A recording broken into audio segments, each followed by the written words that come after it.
Bueno, mis hermanos, que el Señor nos continúe bendiciendo a todos.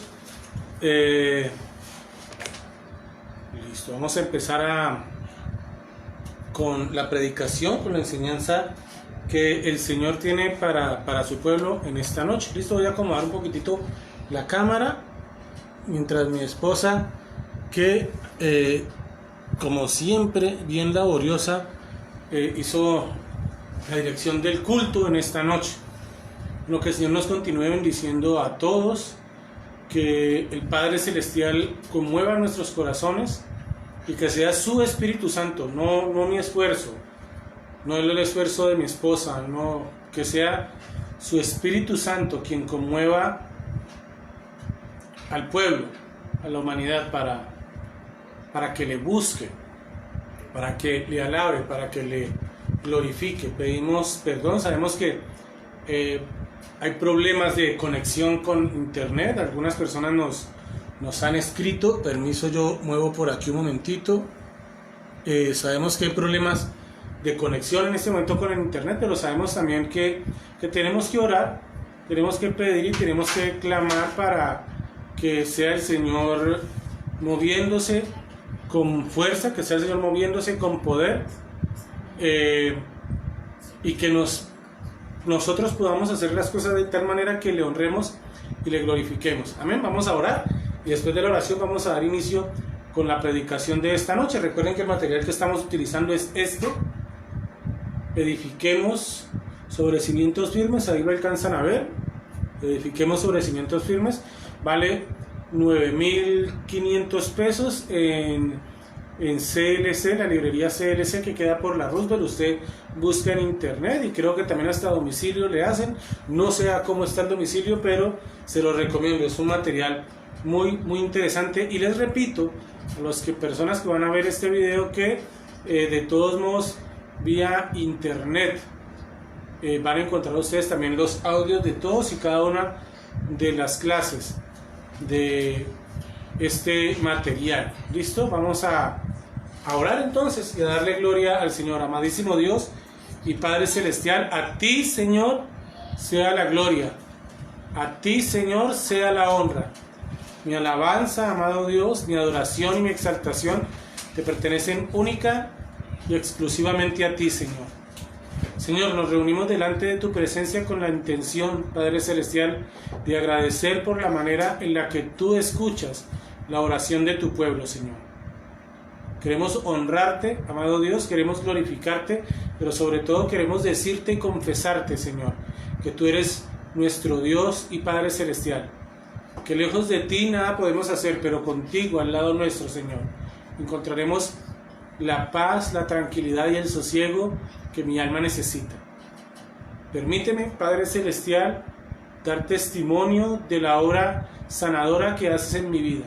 Permíteme, Padre Celestial, dar testimonio de la obra de amor y de redención, Señor, que tu gracia, amado Dios, hace en mi vida y que puede hacer en la vida de cualquier persona que decida aceptarte a ti como Señor y Salvador.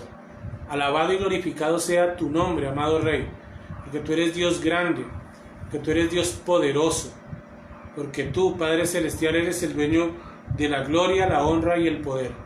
Gracias, Padre Santo, por la oportunidad de predicar tu palabra y de escuchar y atender, amado Dios, a tu mandato. En el nombre de Jesús de Nazaret, mi Señor y Salvador. Amén, amén y amén.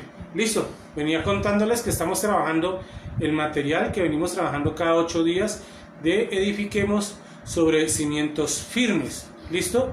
Vamos hoy a arrancar con la lección 9. Les recuerdo que la lección anterior nos dimos cuenta que el hermano Luis Carlos Gómez nos estaba hablando acerca de este personaje bien importante, bien fundamental para la vida cristiana como lo es Noé, y nos estaba contando cómo esa barca representaba la fuerza poderosa que Jesús hizo con su muerte. Nosotros, al entrar a Él, a aceptar a Jesús como nuestro Señor y Salvador, Él nos salva del castigo que nos va a hacer perecer. Lo mismo hizo la barca. Nos explicaba el hermano Luis Carlos hace 8 días. Todo aquel que entró en la barca fue libre de muerte, fue libre de persecución, fue libre de ese castigo que el Señor estaba sometiendo, al cual el Señor estaba sometiendo la tierra.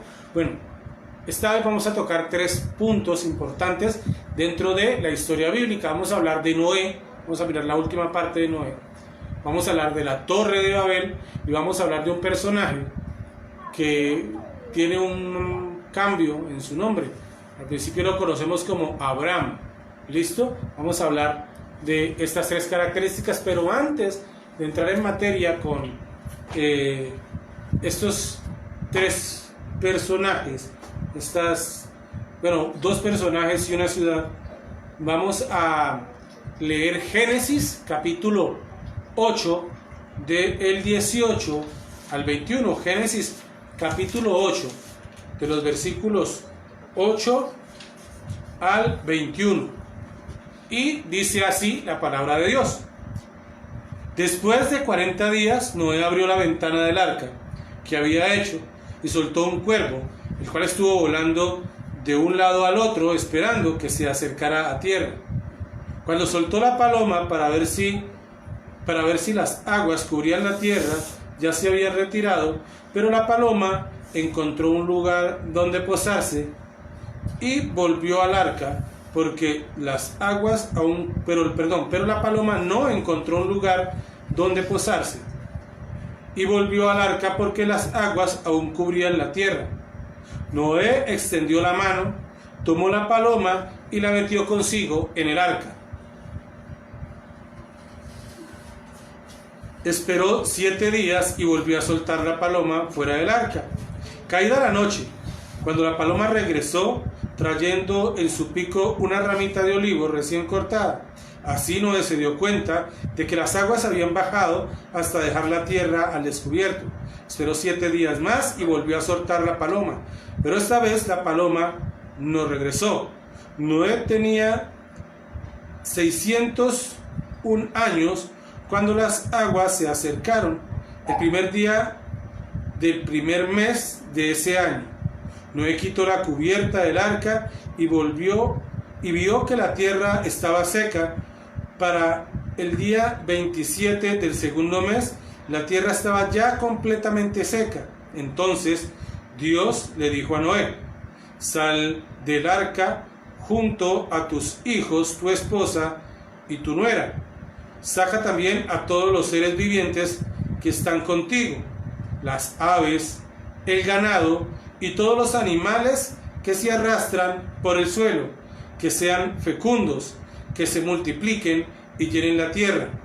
Salieron pues del arca Noé, sus hijos y su esposa y sus nueras, y salieron también los animales, el ganado, las aves y todos los reptiles que se mueven sobre la tierra, cada uno según su especie. Luego Noé construyó un altar al Señor, y sobre ese altar ofreció como holocausto animales puros y aves puras. Cuando el Señor percibió el grato aroma, se dijo a sí mismo: aunque las intenciones del ser humano son perversas desde su juventud, nunca más volvería a maldecir la tierra por culpa suya. Tampoco volvería a destruir a todos los seres vivientes como acabo de hacerlo. Listo, entonces allí vemos cómo es el final de esta travesía que vivió Noé en este tiempo, en esta época. Miren, nosotros tenemos que notar que Noé sale del arca. Pero cuando nosotros continuamos leyendo nos damos cuenta que Noé siguió siendo un pecador. Es más, Dios lo salvó a él, salvó a Noé y a su familia, porque ellos confiaron de la manera en la que Dios quería que confiaran en él. Ellos, y recuerden, el miércoles antepasado hablábamos de que a Dios la forma de adorarle es en el Antiguo Testamento es por medio de la fe, el sacrificio y la sangre. Bueno, Dios aceptó con gusto la fe de Noé. Sin embargo, en ese proceso de vida, en ese proceso que él está llevando, vemos como Noé y su familia siguen pecando. siguen actuando. Y aunque parecía que había un nuevo comienzo, Noé y su familia seguían siendo desobedientes. Ellos seguían siendo. Había todavía en sí, dentro de ellos, en su naturaleza, el pecado de Adán, la naturaleza pecaminosa de Adán. Ellos siguieron siendo pecadores. Sin embargo, Dios los toma y los ve, y ve en ellos la oportunidad, una oportunidad real y fidedigna de continuar en un proceso de crecimiento y de limpieza de la tierra. ¿Listo? En Génesis 9, del 9 al 13, leemos lo siguiente. Génesis capítulo 9, de los versículos 9 al 13, leemos lo siguiente. Yo establezco mi pacto con ustedes, con sus descendientes y con todos los seres vivientes que están con ustedes, es decir, todos los seres vivientes de la tierra que salieron del arca, las aves, los animales domésticos y salvajes. Este es mi pacto con ustedes. Nunca más serán exterminados los seres humanos por un diluvio. Nunca más habrá un diluvio que destruya la tierra. Y Dios añadió: esta es la señal del pacto que establezco para siempre con ustedes y con todos los seres vivientes que los acompañen.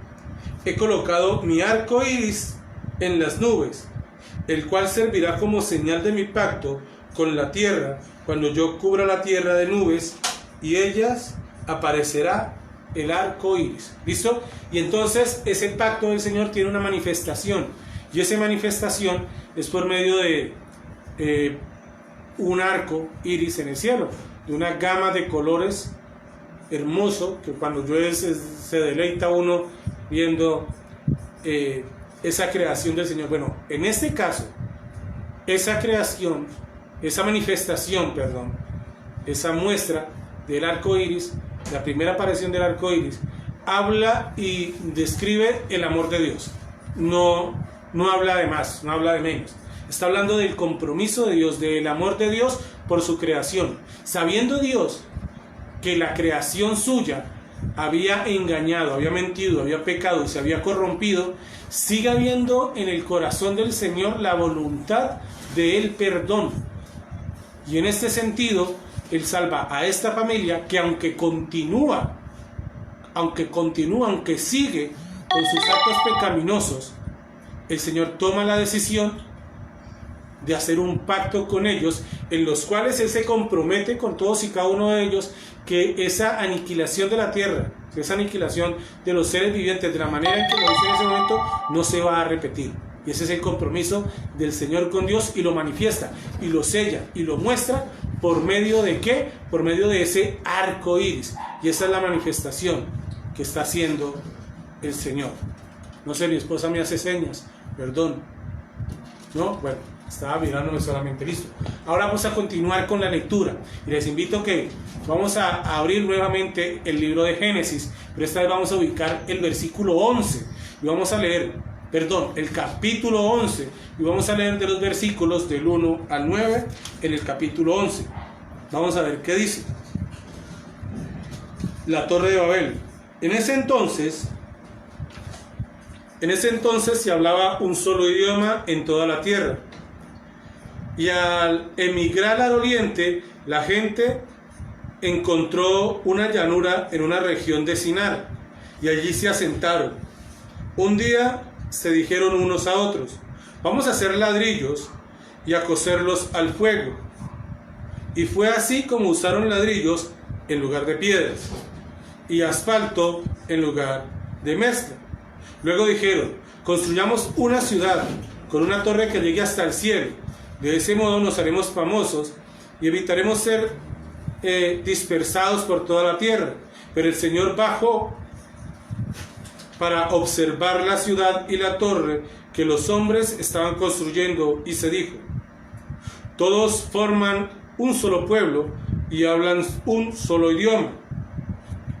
Esto es lo que comenzó de sus obras, y todo lo que se proponen podrán lograrlo. Será mejor que bajemos a confundir su idioma para que ya no se entiendan entre ellos mismos. De esta manera, el Señor dispersó desde allí por toda la tierra, y por todo lado por tanto dejaron de construir la ciudad. Por eso a esta ciudad se le llamó Babel, porque fue allí donde el Señor confundió el idioma de todas las gentes de la tierra, y de donde los dispersó por todo el mundo. Bueno, les cuento, Babel, la palabra Babel traduce confusión. ¿Listo? Allí, si miramos los versículos, vemos algo particular. La descripción que nos está haciendo la palabra nos dice que Dios bajó a la tierra. ¿Listo? Y que vio y observó el trabajo que estaban haciendo todos y cada uno de los seres vivientes que vivían. Bueno, pasó el tiempo y la población del mundo iba aumentando. La población ya no era la familia de Noé, sino que la población empezó a crecer. Dios permitió que la tierra fuera poblada. De hecho, fue una petición que Él le hace a Noé y a sus descendientes, para que así quedara todo bajo el dominio de hombres nuevamente. Sin embargo, los hombres, con su inteligencia, se pusieron de acuerdo para construir una gran ciudad, una gran torre, y una de las características que nos muestran es que todas estas personas, toda la humanidad, según lo que nos dicen, hablaban todos el mismo idioma. ¿Y qué pasa en ellos? Se siembra el orgullo. ¿Qué pasa en ellos? Se siembra el deseo de querer competir contra Dios. Y al igual que como quería Satanás, que quería ser famoso y no obedecer a Dios, el hombre empezó a tener el mismo comportamiento. De ahí la expresión de Jesús, de aquel que gobierna la tierra. De ahí la expresión de Jesús con respecto a que no comparte con aquellos que se dicen ser hijos de Dios, pero que están obedeciendo más a Satanás que a Dios. De allí también la visión. Llama la atención que dentro de este relato, lo primero de que nos habla el Señor es que Él confunde sus lenguas. ¿Y de qué manera confunde sus lenguas? Si ustedes analizan detenidamente lo que leemos, ustedes verán que aunque dice la palabra que Dios bajó a la tierra para ver lo que estaban haciendo los hombres, Dios habla diciendo confundamos. Y ahí está expresándose en plural. Eso, cuando miramos esto, entendemos de que a lo que se está refiriendo es a el Padre, el Hijo y el Espíritu Santo. Recuerden que es un solo Dios, que son tres manifestaciones distintas. Es un Dios trino. ¿Listo? El Dios trino decide confundir el idioma de la gente, y esto empieza a generar esa confusión. La gente no sabe de qué están hablando, no pueden comunicarse, y la construcción de esta gran ciudad, la construcción de esta gran tierra, de esta gran torre, quedó a medias.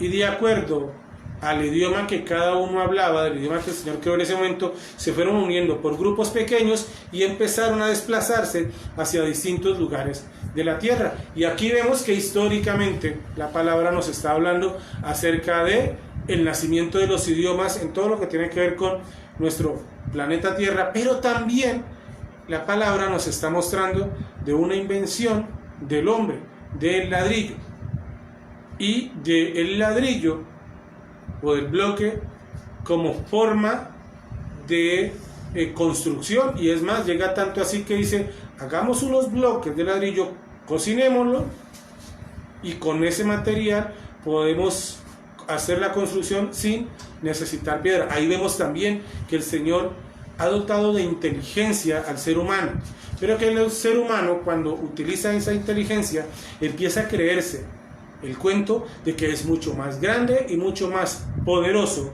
que Dios.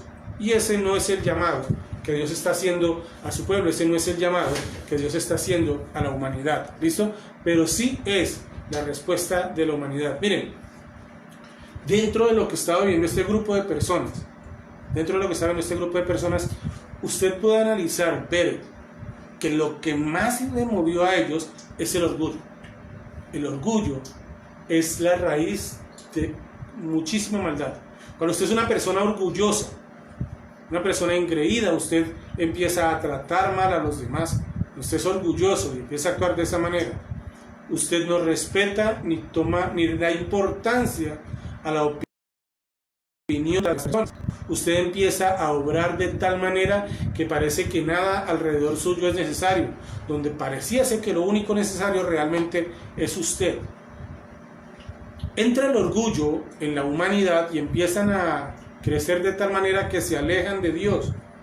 La ciudad que dejaron tuvo ese nombre de Babel, porque en medio de que cuando el Señor cambia la lengua de todos ellos, siembra una confusión de tal manera que ellos no pueden comunicarse.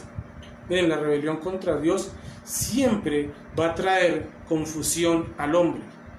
La rebelión contra el Señor siempre va a ocasionar división del hombre con Dios. La rebelión viene a causa del orgullo.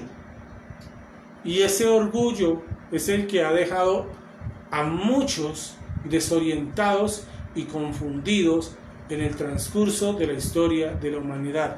Dios se opone total, completa y rotundamente al orgulloso. La palabra dice que lo resiste, se opone, lo aleja, no comparte con él. ¿Listo? Y esa es una de las características que miramos. Entonces, analizando lo que vamos repasando, tenemos en cuenta y estamos viendo y analizando detenidamente que Dios toma al pueblo, toma a Noé, a su esposa, a sus hijos y sus nueras, y entran a la barca. Que cuando salen de ahí, ellos ofrecen un sacrificio al Señor, que ese sacrificio es agradable delante del Señor, que el Señor les permite bajar de la barca y hacer un pacto con ellos. Pero ellos continúan creciendo, continúan expandiéndose, todos hablan el mismo idioma, y cuando se reúnen todos en un campo hermoso y lindo que vieron, se han olvidado del Señor, se han alejado de su enseñanza, siguen actuando conforme a esa naturaleza pecaminosa que nos dejó Adán, y ellos se apartan completamente de la idea del plan de Dios y empiezan a enorgullecerse, y ese orgullo los lleva a que el Señor tenga que confundirlos, separarlos, y que de esa manera nazca algo así como las divisiones política cultural que existe en la humanidad. Es una manera en la que la Biblia expresa y explica qué sucedió en ese momento. Ahora vamos a continuar con un personaje fundamental dentro de los procesos de vida religiosa o de vida de fe, tanto para nosotros como cristianos como para el pueblo hebreo en el Antiguo Testamento. Y ese personaje es tan importante, que es considerado el padre de la fe. Y ese personaje es Abraham. ¿Listo?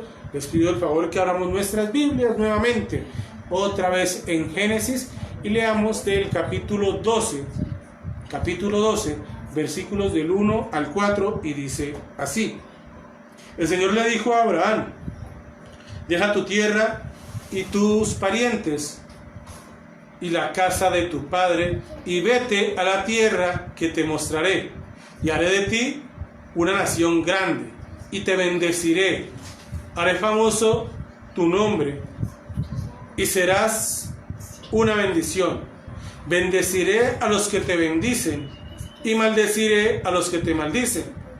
Por medio de ti serán benditas todas las familias de la tierra. Abraham partió tal como el Señor se lo había ordenado. Lot se fue con él. Abraham tenía 75 cuando salió de Harán. ¿Listo? Y Abraham, hay una manifestación, hay una teofanía, es la palabra. Tiene una manifestación del Señor. Y en esa manifestación del Señor, Dios le dice a Abraham y le da a Abraham, perdón, escucho una interferencia, pido por favor que hagan un poquito de silencio porque escucho una interferencia. Bueno, Dios, aunque en ese momento la humanidad completa estaba dando de la espalda a Dios, no estaba no estaban siendo, no arropaban la fe, su comportamiento no era la que Dios buscaba que el pueblo tuviera.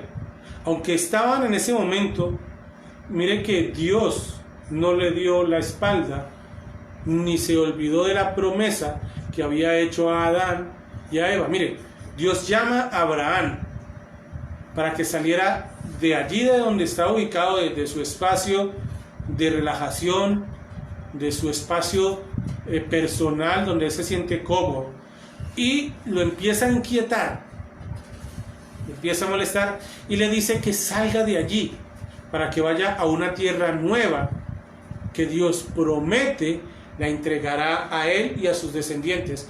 Pero no se queda ahí. Dios, aparte de ese llamado, le hace una promesa que tiene varios aspectos, y vamos a revisarlos en Génesis 12, del 2 al 3, que lo acabamos de leer. Dice: haré de ti una nación grande y te bendeciré. Haré famoso tu nombre y serás una bendición. Bueno, lo que está diciendo es que de él va a haber una gran nación, va a haber una gran bendición, y que él va a ser bendecido, y que esa bendición que recibe él, que recibe Abraham, por ende va a ser transmitida a todos sus descendientes. ¿Listo? Dice: bendeciré a los que te bendicen y maldeciré a los que te maldicen. Lo que está diciendo ahí en este siguiente aspecto de la promesa es que él siempre va a estar cobijado y arropado por Dios, que él siempre va a estar protegido por Dios. Pero finaliza haciendo una promesa que es la que ya nos incluye a nosotros, y dice así: por medio de ti serán bendecidas todas las familias de la tierra. ¿Listo? Miren, lo que está diciendo es que a pesar de la avanzada edad, él iba a ser padre. Dios le prometió que su descendencia, que de la descendencia de Abraham llegaría el Salvador del mundo. ¿Listo? Allí es cuando analizamos esta promesa que el Señor hace. Primero le dice que va a ser bendecido, que nadie va a poder tocarlo, que nadie va a poder meterse con él, por ende tampoco con su descendencia, siempre y cuando, claro, se mantengan en el pacto con el Señor. Y otra cosa que le dice, aparte de todo eso ya mencionamos, algo que más que promete el Señor a Abraham, es que de su descendencia va a llegar la bendición para toda la humanidad. Bueno, los hebreos hablan de ser hijos de Satanás, y Jesús en algún momento y en algún aspecto dicen ser hijos de Dios, y Jesús en algún momento y en algún aspecto les dice que ellos no son hijos de Abraham, que si fueran hijos de Abraham creerían en Jesús, que ellos son hijos de Satanás. Bueno, Abraham venía de un pueblo idólatra. Ellos adoraban el sol, ellos adoraban aves, ellos adoraban serpientes. ¿Listo? Ellos adoraban creaciones de la mano del hombre. Ellos adoraban interpretaciones o formas creadas por Dios, pero realmente estaban alejados completamente de lo que Dios quería. Dios quería que se alabase al Creador y no a lo creado. E infortunadamente hemos llegado a puntos de idolatría donde dentro de la iglesia cristiana vemos actuaciones donde tratan al líder, al pastor, como si fuera una especie de Dios. Eso no está bien. Eso también es idolatría. A eso también el Señor rechaza, reprende, resiste. Miren, los que vivían o viven así no se pueden llamar hijos de Dios a pesar de ser creación de Dios. No es lo mismo ser hijo de Dios que ser creación de Dios. Así tú no lo más grato como a loción, rico, delicioso. Bueno, son en esa manifestación del cual el Señor está hablando, nos tenemos que aclarar y tenemos que decir que esas personas que tienen ese comportamiento no son hijos de Dios, son hijos de Satanás, y a él le adoran, no son hijos del Señor. Miren, Abraham es considerado el padre de la fe porque Abraham le cree a Dios. Abraham vivía en una de las ciudades más grandes del mundo, en Ur de los Caldeos, una de las ciudades más grandes en su tiempo. Dios lo vio a él con agrado, porque Abraham confiaba en Dios. Y cuando Dios ve que en medio de tanto pecado y tanta situación, Dios le dice a Abraham que se aparte de ese pueblo y que vaya rumbo a la tierra que el Señor le va a mostrar. Abraham simple y llanamente creyó y obedeció. Él dejó su país para ir a esa tierra nueva que Dios le había prometido.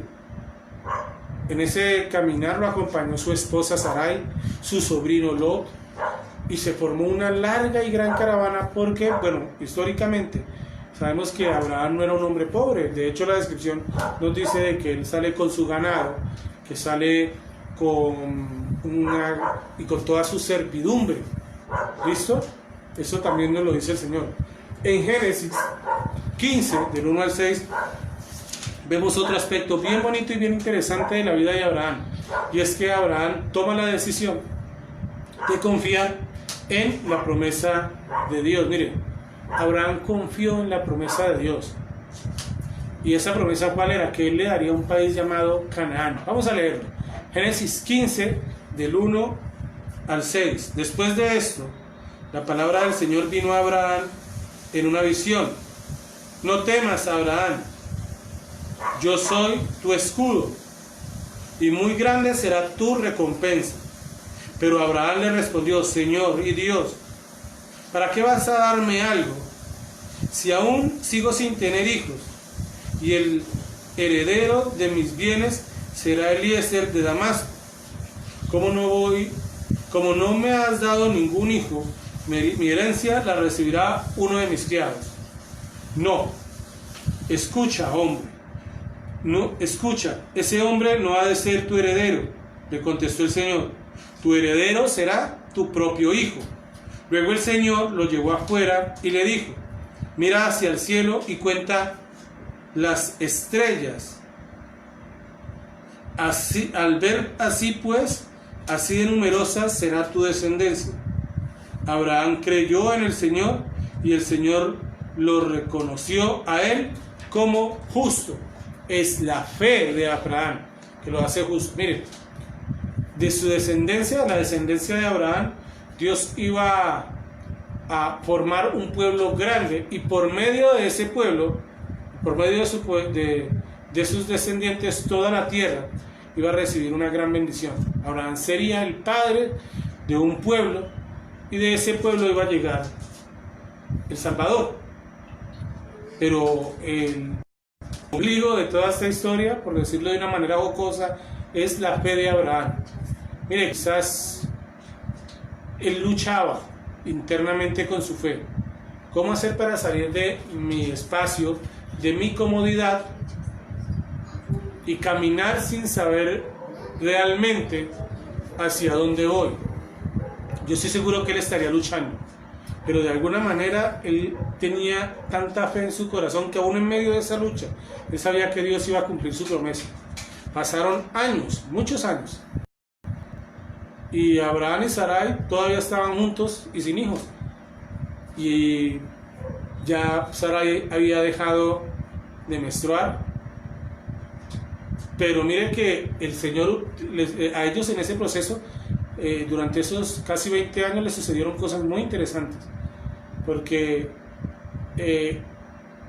dentro de todo lo que pasó, dentro de todas las luchas, batallas que tuvieron, las cosas más interesantes y lo más sobresaliente es que Dios esperó a que fuera literalmente imposible que ellos tuvieran hijos para cumplir esa promesa.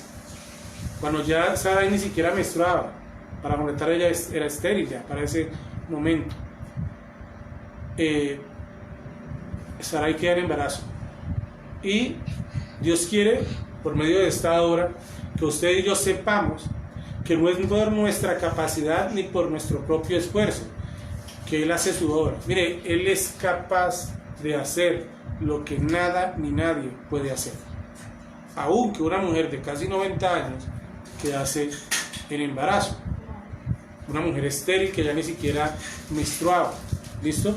Lo que nos quiere decir la palabra en ese sentido es que Dios es capaz de todo. ¿Por qué? Porque Él es Dios, porque Él es el creador, porque Él no tiene limitante.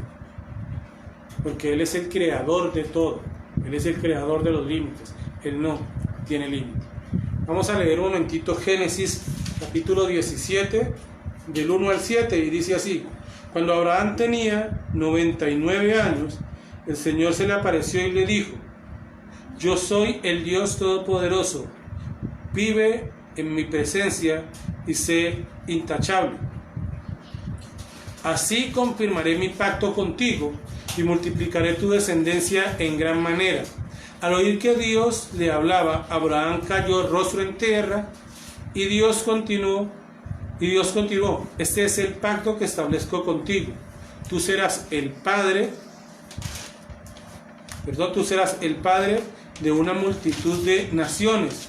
Y ya no te llamarás Abraham, sino que de ahora en adelante tu nombre será Abraham, porque te he confirmado como padre de una multitud de naciones. Te haré tan fecundo que de ti saldrán reyes y naciones. Estableceré mi pacto contigo y con tu descendencia, como pacto perpetuo por todas las generaciones. Yo seré tu Dios y el Dios de tus descendientes. Ven, listo. Hay una característica, no estamos hablando de que Dios toma la decisión de cambiar el nombre de Abraham. Cuando notamos este ejemplo, Dios está diciendo que cambia la sustancia completa de tu vida. Y eso hace Cristo cuando nosotros nos encontramos, nos relacionamos y le aceptamos a Él como nuestro Señor y Salvador.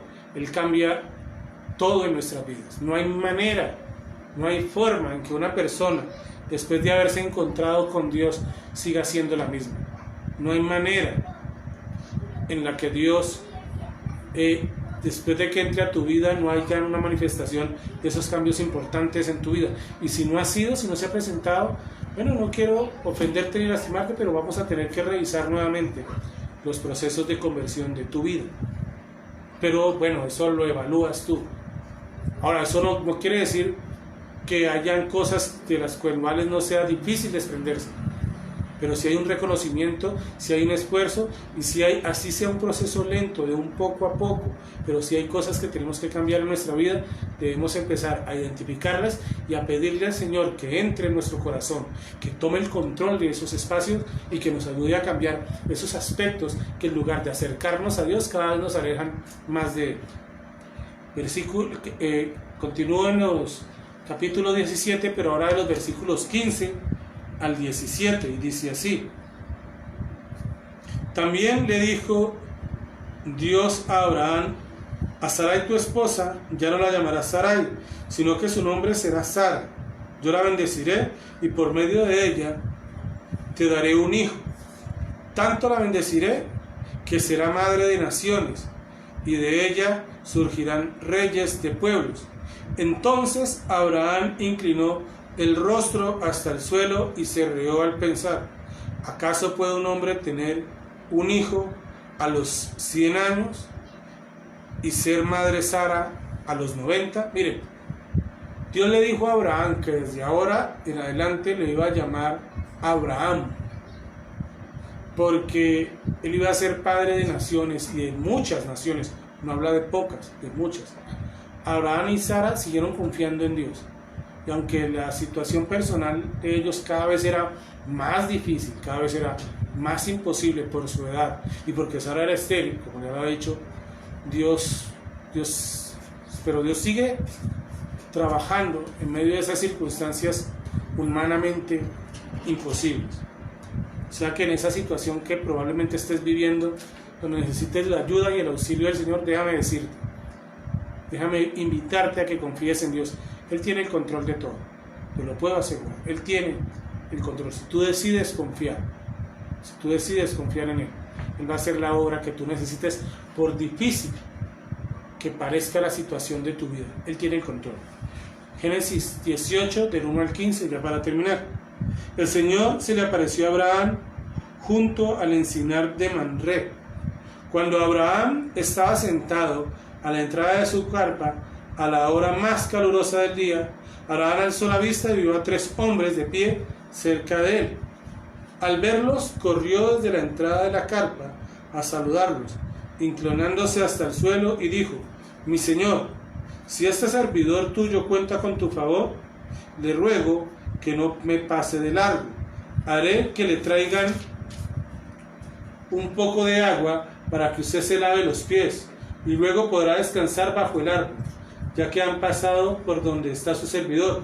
Déjeme traerles algo de comer para que se sientan mejor antes de seguir su camino. Está bien, respondieron ellos, hazlo así. Abraham fue rápidamente a la carpa donde estaba Sara y le dijo, date prisa, toma unos 20 kilos de harina fina, amásalos y haz unos panes. Después Abraham fue corriendo donde estaba el ganado, eligió un ternero bueno y tierno y se lo dio a su sirviente, quien a toda prisa se puso a prepararlo. Luego le sirvió requesón y leche con el ternero que estaba preparando. Mientras comían, Abraham se quedó de pie junto a ellos debajo del árbol. Entonces ellos le preguntaron, ¿dónde está Sara tu esposa? Allí, en la carpa, le respondió. Dentro de un año volveré a verte, dijo uno de ellos, para entonces tu esposa Sara tendrá un hijo. Sara estaba escuchando a la entrada de la carpa, a espaldas del que hablaba. Abraham y Sara eran ya bastante ancianos y Sara había dejado de menstruar. Por eso Sara se rió y pensó, ¿acaso voy a tener el placer ahora que ya estoy consumida y mi esposo es tan viejo? Pero el Señor le dijo a Abraham, ¿por qué se ríe Sara? ¿No cree que podrá tener un hijo en su vejez? ¿Acaso hay algo imposible para el Señor? El año que viene volveré a visitarte en esta fecha, y para entonces Sara habrá tenido un hijo. Sara, por su parte, tuvo miedo y mintió al decir, yo no me estaba riendo, pero el Señor le replicó, sí te reíste. Luego aquellos visitantes se levantaron y partieron de allí en dirección a Sodoma, y los acompañó para despedirlos. Pero el Señor estaba pensando, ¿le ocultaré a Abraham lo que estoy por hacer? Y ahí dejamos abierto para lo que va a poner mi hermano Luis Carlos dentro de 8 días. Miren, para finalizar y para cerrar esta enseñanza, que nunca se parte de tu mente, que nunca se parte de tu corazón, una idea total y absolutamente cierta. A pesar de lo imposible que parezcan las circunstancias, Dios está al control de todo. Y Dios puede hacer la obra maravillosa en tu vida. Simple y llanamente, al igual que Abraham, confía en Dios. Que el Señor te bendiga, que el Señor te guarde. Saludes a tu familia.